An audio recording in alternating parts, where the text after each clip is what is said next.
बिस्मिल्लाहिर्रहमानिर्रहीम। अस्सलामु अलैकुम मेरे प्यारे दोस्त, कैसे हैं आप सब लोग। उम्मीद करती हूँ आप सब लोग खैरियत से होंगे। यमी फूड विद आलिया में आप सब लोगों को खुश आमदीद कहती हूँ। व्यूअर्स, आज मैं आप लोगों के बहुत ही मज़ेदार स्नैक की रेसिपी लेकर आई हूँ। सर्दियों में चाय के साथ कुछ ना कुछ खाने के लिए बहुत ही दिल चाहता है। ऐसे में आपके लिए ये जो रेसिपी है बहुत ही मज़े का काम देगी। और जो लोग आलू खाना पसंद करते हैं उनकी तो बस आज मौजें ही लग जाएंगी। गर्मा गर्म चाय हो और साथ में ये वाले पकौड़े हों तो क्या बात है। आज मैं आप लोगों के साथ लच्छा पकौड़ा की रेसिपी शेयर कर रही हूँ। तो चलें अपनी रेसिपी स्टार्ट करते हैं, बिस्मिल्लाह करते हैं। लच्छा पकौड़ा बनाने के लिए हमें जो चीज़ें चाहिए वो ये हैं। मैंने 2 हरी मिर्चों को बारीक बारीक लंबा लंबा काट लिया है, देखिए इस तरह से। और 3 मैंने आलू लिए हैं, इनको मैंने लच्छों की तरह काटा। मैं बताऊंगी आपको मैंने इन्हें कैसे काटा।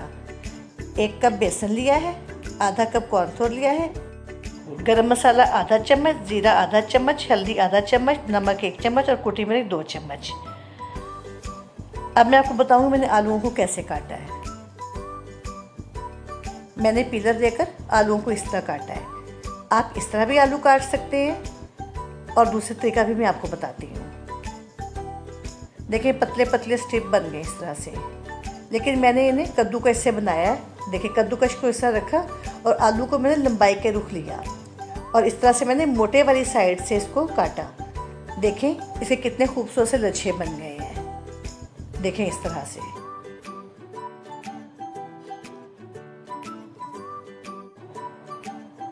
अब मैं इनको मल मल के धो लूँगी। देखिए धोने के बाद ये इस तरह हो गए। अब मैंने इसमें 1 कप बेसन डाल दिया है, साथ ही मैं इसमें कॉर्नफ्लोर डाल दूँगी। आधा कप कॉर्नफ्लोर लिया है मैंने।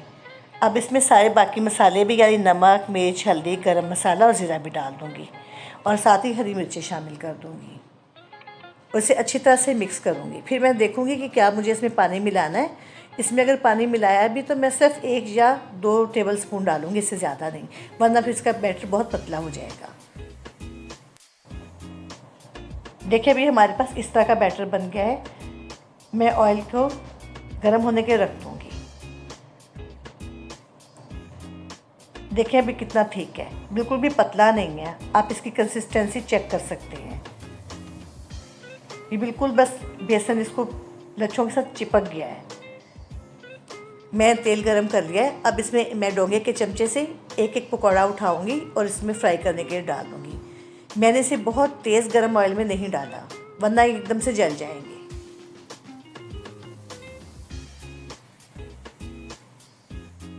मैं इस तरह से एक बैच फ्राई कर लूँगी। मैं पहले थोड़ी सी तेज़ आग पे फ्राई करूँगी और फिर मैं हल्की आग कर दूँगी। जब एक तरफ से पक जाएंगे तो फिर मैं इसे दूसरी तरफ से फ्राई करूँगी। ये देखिए एक तरफ से पक गए, अब मैं इसे दूसरी तरफ से फ्राई कर रही हूँ। देखिए कितना खूबसूरत गोल्डन कलर है और कितने प्यारे लच्छे से बन गए हैं। ये खाने में बहुत ही मज़े के लगते हैं। मेरे घर में तो ये पकौड़े सबको बहुत ही पसंद हैं। ख़ास तौर पर मेरे हस्बैंड को ये पकौड़े बहुत ज़्यादा पसंद हैं। देखिए कितने खूबसूरत लच्छे बने इसके। आप इसके साथ गर्मा गर्म चाय बनाएं और इन पकौड़ों को एंजॉय करें। देखें कितने मज़े के बने हैं, कितने खूबसूरत लग रहे हैं। व्यूअर्स, अगर आप लोगों को मेरी रेसिपी अच्छी लगी हो तो प्लीज़ इसे लाइक और शेयर कीजिएगा और मेरे चैनल को सब्सक्राइब कीजिएगा।